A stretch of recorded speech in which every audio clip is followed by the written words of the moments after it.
तर पोलिसांनीच दरोडा टाकलेला आहे। भर रस्त्यातून व्यापाऱ्यांचे 1.5 कोटी रुपये लुटलेत।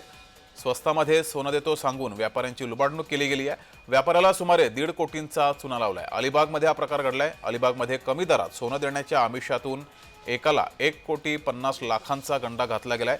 फसवणूक करणाऱ्यांमध्ये 2 पोलिसांचा सुद्धा सहभाग असल्याचं उघड झालंय। तर हा धक्कादायक प्रकार अलिबागमध्ये घडलाय।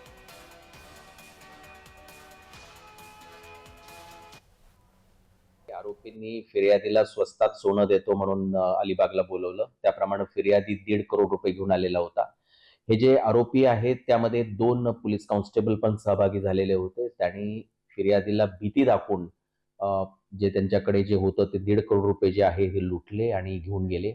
आतापर्यंत 4 लोकांना अरेस्ट करण्यात आलेली आहे। एक या गुन्ह्यातला जो मुख्य आरोपी आहे समाधान पिंजारी, त्याचा साथीदार आणि 2 पोलीस कॉन्स्टेबल्स असे 4 लोकांना अरेस्ट करण्यात आलेली आहे।